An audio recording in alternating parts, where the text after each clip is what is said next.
Hello students. इस video में हम बात करेंगे कॉन्स्टेलेशन की, मतलब तारामंडल की। Look at sky for some time, can you see some stars forming group with shape like those. यहाँ पर ये आपसे कहता है कि आसमान की तरफ देखें और कुछ टाइम के लिए उसको देखें, तो आप पाएंगे कि कुछ तारे एक विशेष आकृति बना रहे हैं और उन आकृतियों को क्या कहा जाता है? कॉन्स्टेलेशन यानी तारामंडल्स। Constellation were devised by ancient people to be able to recognize star in sky. तारों को पहचानने के लिए पुराने टाइम में यानी पुराने समय में जो हमारे बुजुर्ग थे, हमारे पूर्वज थे, वो क्या करते थे? एक शेप उनको डिजाइन दे देते थे तारों को, एक अपने अंदाजे से एक कह देते थे कि वो टेबल जैसा है या फिर वो किसी भी क्वेश्चन मार्क जैसा है। ये सारी चीजें you can easily identify some constellation in the sky night sky. आप यहाँ पर बहुत सारे ऐसी चीज तारामंडल को देख सकते हैं रात्रि में, जो अलग अलग तरह से क्या बनाते हैं? आकृति बनाती हैं। Most of the famous most famous constellation which you can see during summer time in the early part of the night is Ursa Major, जिसे हम हिंदी में क्या बोलते हैं? क्वेश्चन मार्क यानी प्रश्न चिन्ह जैसा एक क्या रहता है? डिजाइन रहता है तारों का, और उसे सप्तऋषि कहा जाता है इंडिया में, और इंग्लिश में इसके कहा जाता है अर्सा मेजर। तो ये आप इस डायग्राम को ध्यान से अगर देखते हैं तो अलग अलग तरह के तारामंडल हैं जो आप आकाश में देख सकते हैं अगर ध्यान से देखेंगे तो। जैसे पहला डायग्राम एक भालू का आकार बना रहा है जिसे ग्रेट बियर कहा जाता है। उसके बाद एक शिकारी की आकृति बन रही है, ओराइन जो कहा जाता है इसको, हिंदी में हम कहते हैं इसको व्याध तारामंडल। और एक और है जिसमें एक लेडीज बैठी हुई है, और वो डायग्राम हमें दिख रहा है यहाँ पे। और एक और डायग्राम है जिसमें एक शेर की आकृति बनी हुई है जिसे लियो मेजर कहा जाता है। तो ये कुछ आकृतियां हैं और ये हम आसमान में बड़ी आसानी से देख सकते हैं। ग्रेट बियर जिसे हम सप्तऋषि के नाम से जानते हैं, वो कैसा दिखाई देता है? एक कड़छी की तरह दिखाई देता है, एक क्वेश्चन मार्क की तरह दिखाई देता है।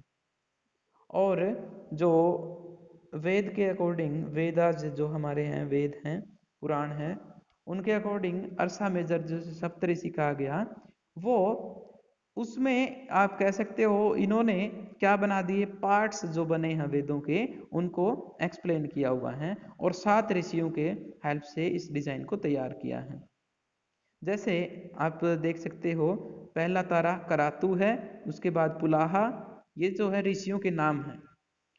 फिर है पुलस्त्य, अत्रि, अग्निरस, वशिष्ठ, मरीचि। ये वो तारे हैं जो मतलब वो ऋषि, उनके नेम पे ये तारों के नेम दिए गए हैं ताकि उस टाइम पे वेदों को समझने में क्या रहे? आसानी रहे। जैसे आजकल हम पता लगाने के लिए क्या करते हैं? अलग अलग मार्क लगा देते हैं, मैप बना देते हैं ताकि हमें समझने में क्या रहे? आसानी रहे। तो एक एक करके अब चलिए इन सब दोनों को समझते हैं क्या होता है। पोल स्टार और सप्तऋषि के बीच में क्या रिलेशन होता है वो समझते हैं पहले। आप यहाँ पर देख पा रहे हो, सप्तऋषि का जो पहला तारा होता है उसके बिल्कुल सामने क्या प्रेजेंट होता है? पोल स्टार प्रेजेंट होता है। तो आप अपने घर की छत पर जाएं और इसे पता कर सकते हैं कि पोल स्टार कहाँ पर प्रेजेंट है, कब? गर्मियों में। सर्दियों में ये दिखाई नहीं देता, अगर देता है दिखाई तो ये काफ़ी टाइम बाद दिखाई देता है, मतलब सुबह 1-2 बजे दिखाई देगा। तो इसे आप गर्मियों में 9 बजे के आसपास देख सकते हैं आसमान में। किस तरफ? उत्तर की तरफ। राइट साइड में दिखाया गया एक डिजाइन, यानी अर्थ जो है इस तरह से रोटेट करती है कि पोल स्टार जो है फिक्स रहता है और बाकी तारामंडल क्या करते रहते हैं? चारों तरफ चक्कर लगाते रहते हैं। तो अर्सा मेजर की मूवमेंट यहाँ पे दिखाई गई है और कहा गया कि अलग अलग सीजन्स में अलग अलग इसका जो है डायग्राम हमें देखने को मिल सकता है। In fact all star appear to revolve around the pole star. Pole star के चारों तरफ लगभग हर एक तारा हमें रोटेट करता हुआ दिखाई दे सकता है। ओराइन के बारे में बात करते हैं अभी। Orion is another well-known constellation that can be seen during winter in the late evenings. Winter मतलब सर्दियों में आप इसे देख सकते हैं और ये दक्षिण की तरफ दिखाई देता है। 9 या 9:30 बजे के आसपास ये आपको दिखाई दे जाएगा जब साफ आसमान होगा।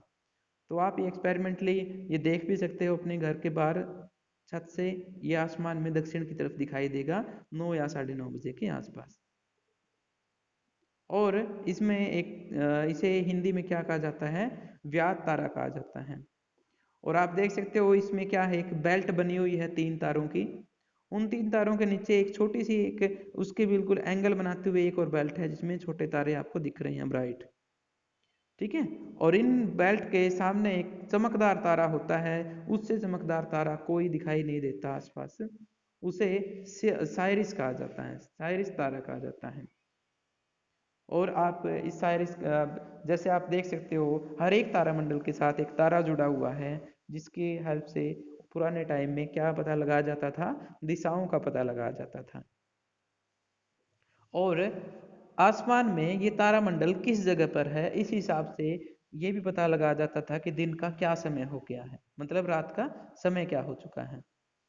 आप देख सकते हो यहाँ पे शिकारी की एक इमेज बनी हुई है और इस तारामंडल को ओरायन तारामंडल कह सकते हो आप, और या फिर व्याध तारामंडल यानी शिकारी तारामंडल कह सकते हैं। उस ऐसे ही एक और होता है कैसियोपिया, एक और दूसरा एक कॉन्स्टेलेशन है और ये नॉर्थन स्काई यानी उत्तर की तरफ हमें दिखाई देता है। ये सभी तारे तारामंडल आप देख सकते हो, ये ग्रुप अगर आप आसमान में पूरी इंटरेस्ट के साथ देखते हो तो सभी के सभी डिजाइन आप अच्छे से देख पाओगे। ऐसे एक और कॉन्स्टेलेशन था जिसको हमने लियो बोला था, उसमें शेर की आकृति बन रही थी। उसके बाद हम देख सकते हैं ये आपका हमारा जो है सोलर सिस्टम है, और सोलर सिस्टम में सन प्रेजेंट है मिड में। उसके बाद सबसे पहला जो आता है वो मरक्यूरी आता है, फिर वीनस आता है, उसके बाद अर्थ आता है, फिर मार्स आता है, जुपिटर, सैटर्न एंड यूरेनस, फिर नेपच्यून। तो ये कुछ इस तरह से पैटर्न बनता है सोलर सिस्टम का। और इसमें आप एक बेल्ट सी देख रहे हो जो किस किस के बीच में है, मार्स और जुपिटर के बीच में डॉटेड सी लाइन है। जो ये छोटे छोटे पत्थर हैं जो आसमान में, छोटे या बड़े पत्थर हैं जो अंतरिक्ष में तैरते रहते हैं एक बेल्ट की तरह। और वो बेल्ट कहाँ रहती है, मार्स और जुपिटर के बीच में प्रेजेंट रहती है। अब सोलर सिस्टम का ये एक बेसिक आइडिया है कि ये ऐसा दिखता है। सोलर सिस्टम के बारे में जानने के लिए हमें सभी प्लैनेट्स के बारे में अच्छे से पढ़ना होगा। तो एक एक करके हमने बात कर ली कि जो सन से दूरी के हिसाब से 8 प्लैनेट बनते हैं। पुराने टाइम में 9 एज्यूम किए जाते थे, प्लूटो भी इंक्लूड किया जाता था, लेकिन प्लूटो को अभी ग्रह नहीं माना जाता, उसे हटा दिया गया है। अगर दूरी की बात करें तो सबसे पहले सूर्य, उसके बाद मरक्यूरी आता है, फिर वीनस आता है, उसके बाद अर्थ आती है, फिर मार्स आता है, Jupiter, Saturn, Uranus and Neptune. कुछ इस तरह से सिस्टमेटिक व्यू बनता है और इन सभी की कॉम्बिनेशन से क्या बनता है, हमारा सोलर सिस्टम बनता है। इसे सोलर फैमिली भी कह सकते हो। अब एक एक करके इन सभी को हम क्या करते हैं, अच्छे से पढ़ते हैं। Sun is the nearest star from us. सूर्य हमसे नजदीक का तारा है, सबसे नजदीक का। It continuously emitting huge amount of heat and light. और इसमें से लगातार बहुत ज़्यादा मात्रा में ऊष्मा और प्रकाश निकल रहा है। The sun is the source of almost all energy on earth. Earth पर लगभग हर एक एनर्जी का ये क्या है, एक सोर्स है सन। यानी जितने भी ऊष्मा एनर्जी यहाँ पर प्रेजेंट है अर्थ के ऊपर, वो किसकी वजह से है, सन की वजह से है। In fact sun is the main source of heat and light for all the planets. और सभी प्लैनेट्स के लिए क्या है, एक सोर्स का काम करता है सन। प्लैनेट्स की अब बात करते हैं। प्लैनेट्स वो ऑब्जेक्ट होते हैं जिनकी अपनी लाइट नहीं होती, अपना प्रकाश नहीं होता, ठीक है। और ये सन के चारों तरफ क्या करते हैं, राउंड लगाते हैं। Reflect the sunlight that fall on them. और उस सनलाइट को क्या करते हैं, रिफ्लेक्ट करते हैं, उसकी वजह से नाइट में हमें चमकदार दिखाई देती हैं। Can you distinguish between planets and star. आप प्लैनेट और स्टार्स के बीच में पता लगा सकते हैं कि कौन से स्टार्स हैं और कौन से प्लैनेट्स हैं। बिल्कुल सिंपल है। जो टिमटिमा रहे हैं उन्हें कहा जाएगा स्टार्स, और जो नहीं टिमटिमा रहे उन्हें क्या कहा जाएगा, प्लैनेट। और जो सबसे बड़ा दिखाई देगा वो होता है मून, ठीक है, वो अलग है। Planet has a definite path in which it revolve around the sun. Planet का एक अपना रास्ता होता है जिसकी वजह से ये चारों तरफ क्या करता है, चक्कर लगाता है, किसके, सन के।